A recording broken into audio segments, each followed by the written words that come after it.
Alright guys, Fox here, FX RC, here with another custom RC, the Arrma Kraton EXB.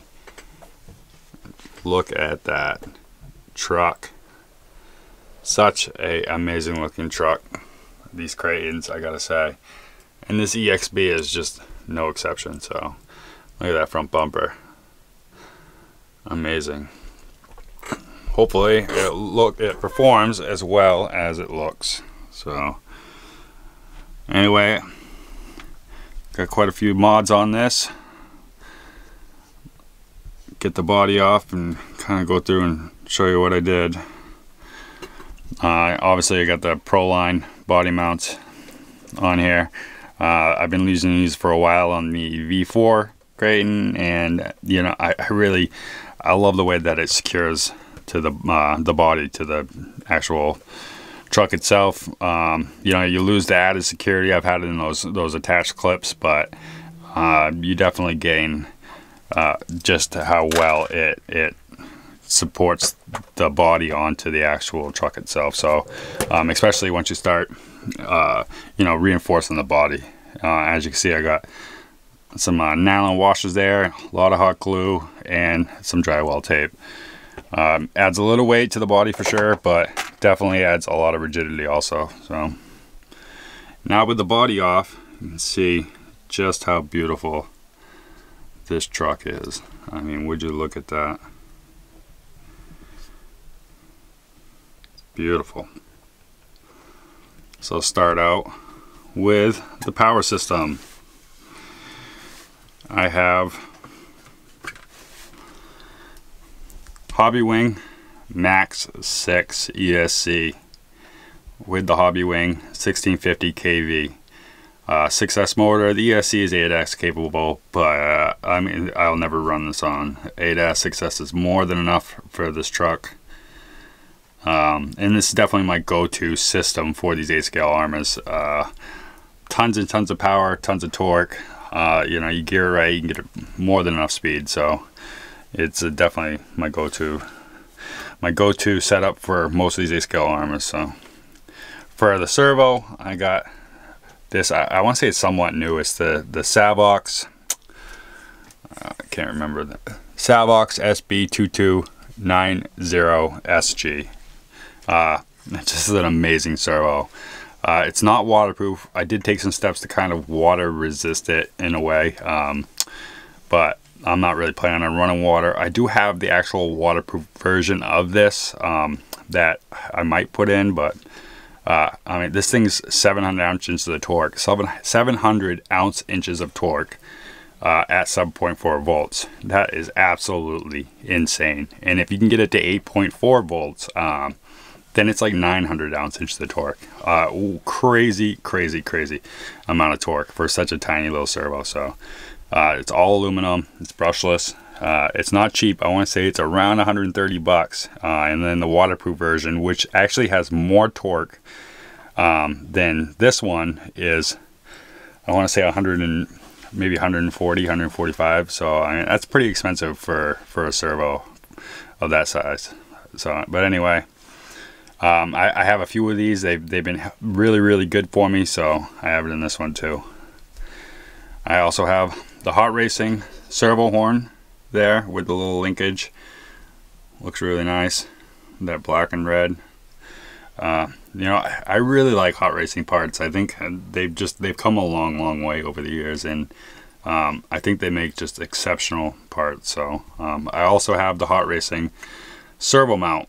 I wasn't planning on having this. I wanted to actually use the EXB one, but getting it off the EXB chassis proved to be a challenge, and 2 of the bolts were stripped out from the factory.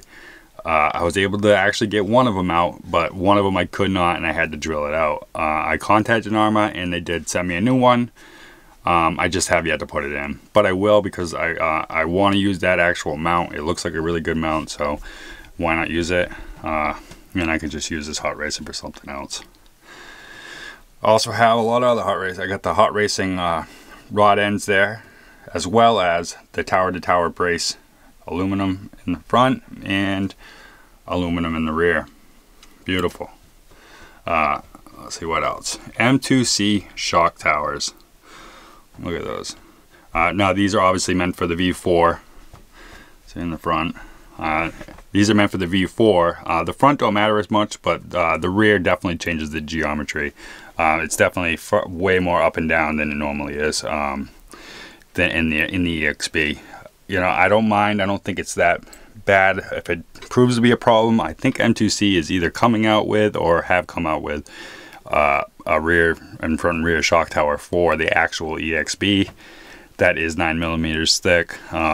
So I mean, I guess if it proves to be an issue or seems like it's not right, then I will change it out. But I already have these.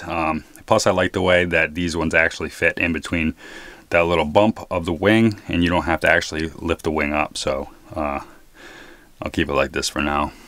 The little hot racing wing buttons there look nice.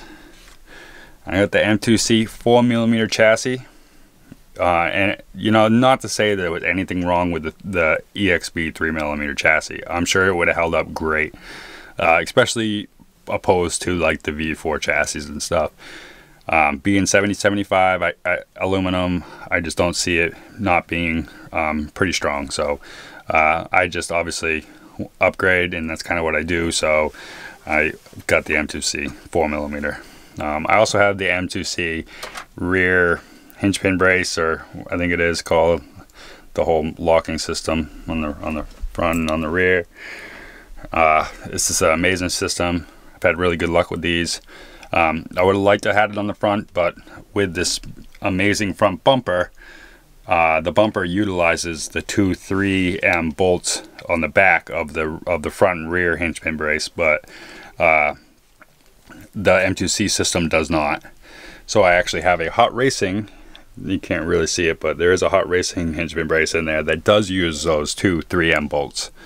And in the front, I just left the actual aluminum piece that's inside this composite, and I'm hoping that when they changed it out to 70-75 that they changed that also to 70-75 and it'll be stronger, I guess. But I do have a hot racing one that I might be able to Dremel this piece of composite out here and get that hot racing one in there if it proves to be an issue.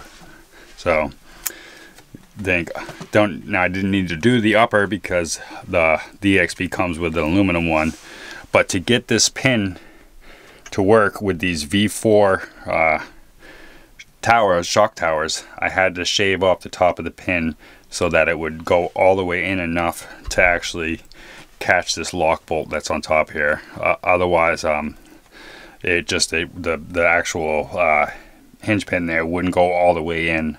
It was hitting that little top of the tower there, so I had to shave off the top.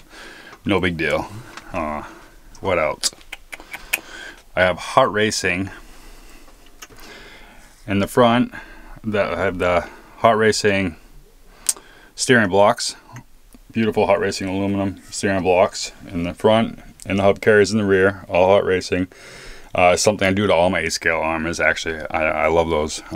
As well as the hot racing diff housing, or diff cases. I think it's diff housings, but I have one in the rear and I have one in the front, but you can't really see the front. As well as the whole center diff housing is all aluminum. So I have aluminum piece on the side as well as the hot racing top there. So that's nice.